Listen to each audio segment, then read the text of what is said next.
ছোটোবেলায় না বাবা মায়ের সাথে আমরা 3 ভাই বোন মিলে চন্দননগরের প্রায় প্রতি বছরই ঠাকুর দেখতে আসতাম, এই জগদ্ধাত্রী ঠাকুর। কারণ আমার বাবার এক বন্ধু ছিলেন, তার নাম নাতি। সবাই ছোট থেকে বড় তাকে ওই নামেই ডাকতো, আমরাও ডাকতাম। তো ওনার বাড়িতে আমরা প্রায় 4-5 দিন ধরে থাকতাম, থেকে এই ঠাকুর দেখে খুব মজা করতাম। তারপরে থেকে আর আসা হয় না। তো এই বিয়ের এত বছর পর এই প্রথম তোমাদের নতায় আমার এই ঠাকুর দেখতে আসা।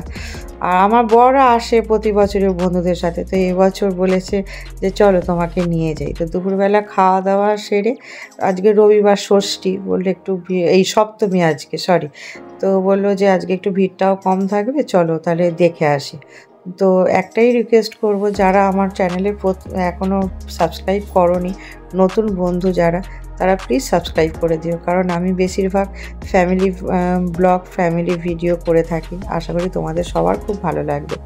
তো ফুচকা মানে না খেলে তো বুঝতেই পারছো, ফুচকা লাভার যেহেতু আমি, তো কয়েকটা মানে ঠাকুরের ছবি দেখে বেশি হাঁটতে পারি না আমি।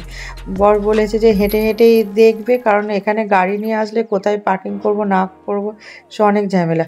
অনেকে তো দেখলাম মানকুণ্ডুতে নেবে তোমার সব ঠাকুর দেখে লাস্টে চন্দননগর হয়ে গেছে। আমরা এই চন্দননগরেই নেবেছি, নেবে এইসব ঠাকুর দেখে, এই মূর্তিগুলো দেখেছো জাস্ট মানে ফাটাফাটি। আর লাইটিংয়ের কাজ তো মানে দুর্ধর্ষ। আগে তো মানে আমি তো অনেক বছর পর আসলাম, অন্যরকম ছিল, এখন তো সব অন্যরকম হয়ে গেছে। তো যাকে এইসব ঠাকুর ফাকুর দেখে আবার ওই রাস্তা ধরেই আবার আমরা চন্দননগর স্টেশনে চলে এসেছি। কারণ এখানেই প্রায় আমার 9:30 বেজে গেছে। আবার বাড়িও ফিরতে হবে, কারণ পরের দিন সোমবার ছেলেদের সব স্কুল কলেজ রয়েছে, যার জন্য তাড়াতাড়ি করেই আবার ফিরে পড়েছি। মেলা টেলা মোটামুটি সব কিছুই ঘুরেছি, তবে যতটুকু ঠাকুর দেখেছি ভালোই দেখেছি। লাস্টে এই ঝালমুড়ি খেতে খেতে এই ট্রেনের জন্য অপেক্ষা করছিলাম। ট্রেনটাও আবার ভালো পেয়ে গেছি, তোমার মানে গ্যালোপিন ট্রেন, কোথাও দাঁড়াবে না, পুরো হাওড়াতে গিয়ে। তো ট্রেনেতে উঠে বরের সাথে খেলা দেখতে দেখতে তাও আমাদের 10:30 বেজে গেল। ও মা, যদিও বা হাওড়াতে না হলাম, হাওড়া থেকে আবার রামরাজাতলা স্টেশনে তোমার মানে আসতে কোনো গাড়ি পাইনি, দেরি হয়ে গেল। সেই প্রায় 11টার সময় বাড়িতে পৌঁছালাম, এসেই শুয়ে পড়েছি।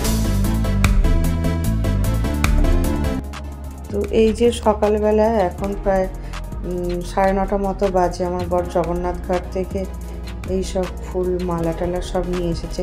কেন নিয়ে এসেছে, কি করব সব বলছি, একটু ওয়েট করো, বলছি সব। গলাটা এখনো ভালো হয়নি আমার, এখনো সেই রকম কথা বলতে বলতে খ্যাঁকা খ্যাঁকা খ্যাঁকা খ্যাঁকা করছি। কি করবো, ওষুধ খাচ্ছি, কিন্তু বুঝতে পারছো তো আমার গলার অবস্থা কেমন। এখন যাচ্ছি, আজকে তো জগদ্ধাত্রী পুজোর নবমী আজকে, তো আবার উলবেড়িয়া আমার মামার বাড়ি। তো সেখানে না আগে আমাদের দুর্গা পুজো হতো আমার মামার বাড়িতে। তো আমার বর এখান থেকে মানে কোথায় জানো, জগন্নাথ ঘাট না, জগন্নাথ ঘাট থেকে মালা কিনে আমাদের ওই দুর্গা পুজোয় দিত। তো সেইখানে মামার কয়েকজন বন্ধু, মানে ওদের পাড়াতেও ক্লাবে আর কি পুজো হয়, সেই থেকে আমার বরকে তারা ধরেছে যে ভাতি জামাই তোমাকে মালা দিতে হবে, আমাদের ঠাকুরকেও মালা দিতে হবে।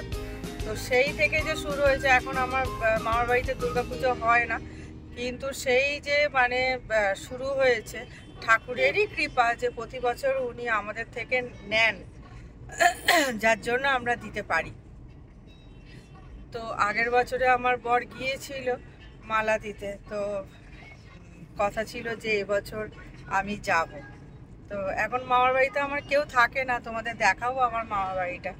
মাটির বাড়ি ছিল, আমার মামা সব মানে ভেঙে মানে এমনি সব পাঁচিল টাচিল দিয়ে দিয়েছে, যেহেতু মেনটেনেন্সের অভাব, কেউ থাকে না।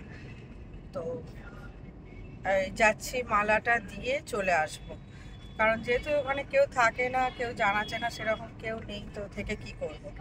তো ভাবছি তোমাদের দেখাবো আমার মামার বাড়িটা, চলো সেখানে যাই। আর তারপরে এখন তো সব মানে অন্যরকম হয়ে গেছে। আগে আগে আমরা যখন মামার বাড়িতে আসতাম, নদী পেরিয়ে মানে একমাত্র পথ নদী, আর কিছু থাকতো না। তো আমরা ওই 62 নম্বর বাসে আসতাম আমাদের সন্ধ্যাবাজারে দাঁড়িয়ে থাকতাম বাসের উলবেড়িয়া বাস স্ট্যান্ডে নামতাম, ওখান থেকে তোমার ওই এতে আসতাম উলবেড়িয়া খেয়াঘাটে। তো সেখানে যদি মানে নৌকা কোনো সময় যদি মানে ফেল হতো বাস, এবার মানে হেঁটে হেঁটে যেতে হতো, কিন্তু এত মজা হতো। অনেক সময় জুতো পরে হাঁটতে পারতাম না, জুতো হাতে নিয়ে যাচ্ছি তো চলেই যাচ্ছি, মানে তখন একটা আলাদাই একটা মানে মজা লাগতো মামার বাড়িতে। আর মামার বাড়ি থেকে যেদিনকে মানে ফিরে আসার সময় হতো, সেদিনকে মানে বদমাইশি করে আমার মাসিরা বা মামা মানে আমাদের নয় জামা ভিজিয়ে রাখতো, নয় জুতো ভিজিয়ে যেত, যাতে মা আমাদের না নিয়ে আসতে পারতো। আর মাও মানে আস্তে আস্তে বুঝে গেছিলো, এক্সট্রা করে না নিয়ে যেত, বলতো তোরা ভিজে গেছে তো কি হয়েছে, থাক এক্সট্রা এনেছি আমি, এটা পরেই চলে যাও। এইরকম হতো মজা। আর এখন তো সব দেখো কত বাড়ি কত কিছু হয়ে গেছে, সব স্মৃতি থেকে যায়। এই তো আপনাদের স্কুলের কাছে, চলো। আর এই যে স্কুলটা দেখছো অনেক বছর আগেকার স্কুল, এই যে গৌরীপুর প্রাথমিক বিদ্যালয় এখনও একই রকম আছে। তো এখানে আমার মামা, আমার ছোটো মাসি সব এখানে পড়াশোনা করতো। আমার মাও মানে আমার ঠিক মনে নেই যে এই স্কুলেতে পড়তো কি না, তখন তো 4-এতে বৃত্তি ছিল, তো আমার মা বৃত্তি পরীক্ষা দিয়েছিল, তো এই স্কুল থেকে দিয়েছিল কি আমার মা আরেকজনদেরও বাড়িতে থাকতো, আরেকটা মামার বাড়িতে, সেখান থেকেও পড়াশোনা করতো। আমার মা পড়াশোনায় খুব ভালো ছিল, তো মানে সেটা আমার ঠিক মনে নেই যে কোনখান থেকে বৃত্তি পরীক্ষাটা দিয়েছিল। তো মানে যাই হোক, খুবই সুন্দর। আমার মামার বাড়িতে ঢুকছি,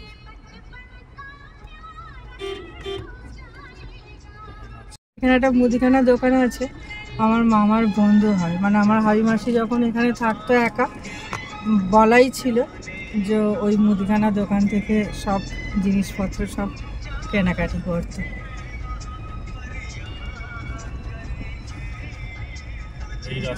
হ্যাঁ, তুমি এই তো এই এটাতে করে দাও না। এই আমার মামার বাড়ির পুরো জায়গাটা জানো, এই যে দেখো মাটির ঘর টর ছিল, সব ভেঙে দিয়েছে এখান থেকে। মানে মামা আর কি চাইছে যে এখানে কেউ যখন নেই তখন মানে কোটাটা পাঁচিল দিয়ে রাখবে, মেনটেনেন্সও তো ব্যাপার থাকে না, মামা একা, আর আমরাও সেরকম কেউ আসি না, মাসি টাসিরা মাঝে সাঝে আসে, এসে সঙ্গে সঙ্গে চলে যায়। মামাকে বলাও হয়নি, চাবি রাখা আছে কি কে জানে, জানি না। তো এই আমার মামার বাড়ির দরজা, এই যে খোকন রায় দেখো LIC, এটা একটা দোকান, মানে স্টেশনারি একটা দোকান। এই বাড়ি, আর এইখানে আগে পুকুর ছিল, এর ভেতরে পুকুর আছে, আমরা সব আসতাম এখানে। ভেতরে তো ঢুকতে পারছি না, তো যতটা পারছি দেখাচ্ছি। এই পুরো মানে জায়গাটাই মানে পুরোটাই পাঁচিল দেওয়া হয়েছে।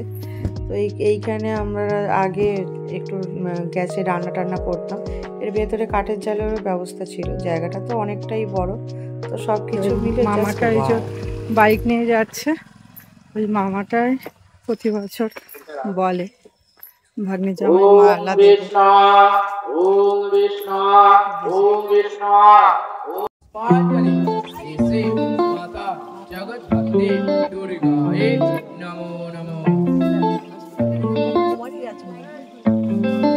হ্যাঁ, কুমারের সাজসজ্জা আছে।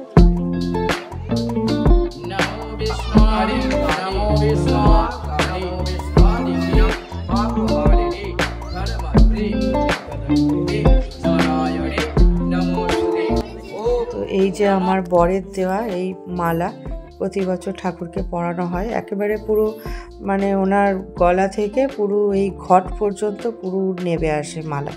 দুটো মালা দেওয়া হয়, একটা ঘটের কাছ পর্যন্ত থাকে আর একটা পুরো হাড়ের মতো গলা পর্যন্ত থাকে। আর যে কুমারী পুজো হয় ওই কুমারীর পুরো সাজসজ্জা দেওয়া হয়, মানে কুমারীর পুরো হাতে গলার যা যা মানে সাজ লাগে সেগুলো দেওয়া হয়। তো ওইগুলোই এখন পড়াচ্ছে। ওনারা বলছেন যে কোনো সংকল্প আছে? আমি বললাম না না, কোনো সংকল্প কিছু নেই, শুধু মায়ের কাছে একটাই প্রার্থনা যেন প্রতি বছর ওনার কাছে এইভাবেই আসতে পারি আর স্বামী সন্তান নিয়ে যেন সুখে থাকতে পারি। এই ছাড়া আর কিচ্ছু চাই না। উনি মানে চান বলেই আমরা দিতে পারি, আর যেন এইভাবেই যেন আমরা প্রতি বছর যেন ওনার কাছে অন্তত আসতে পারি। এছাড়া আর কিচ্ছু মানে বলার নেই, আর কিচ্ছু চাওয়ার নেই,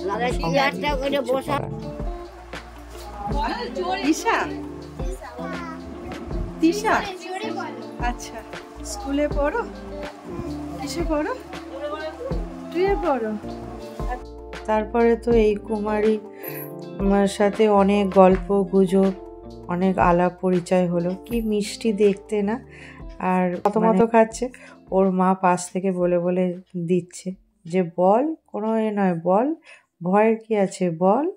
তো এই হলো আমাদের কুমারী, একটু পরেই বসবে, কিন্তু আমাদের হাতে সময় নেই, চলে যাচ্ছে।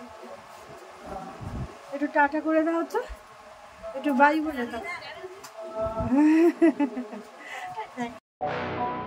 তো শেষমেশ কুমারী মায়ের সাথে অনেক ছবি তোলা হলো। আর এই এক দিদা, আর এই যে এই পলাশ মামা, এনার উদ্দেশ্যেই আসা। আর আমিও নিজের অনেক ছবি তুলে ফেললাম এখানে বসে। আর মানে সবার সাথেই মোটামুটি যায় করেছে। তো এই এখন ওরা কুমারী মাকে নিয়ে একটুখানি পাড়া ঘুরে তারপরে এই পুজোয় বসাবে। তো তার জন্য এই টোটোয় বসাচ্ছে। তো আমরাও মায়ের প্রসাদ খেয়ে নিলাম, মাংস, ভাত, পটল চিংড়ি, বোঁদে, চাটনি, পাঁপড়, সব কিছু। মানে আমার গুড্ডু খুব খুশি, যেহেতু মাংস হয়েছে। বলছে বাহ, বেশ ভালোই হয়েছে, এসে তাহলে ভালোই হয়েছে করে। আর এই পথ দেখতে দেখতে, গ্রাম দেখতে দেখতে আসছি। আর ও আর কি করবে, ভাত খেয়ে ভাত ঘুম দিচ্ছে, পুরো টানা রাস্তাটাতে ঘুম দিতে দিতে এলো। তো চলো এখানেই ব্লগটা শেষ করলাম। ভালো লাগলে লাইক সাবস্ক্রাইব করো, টাটা।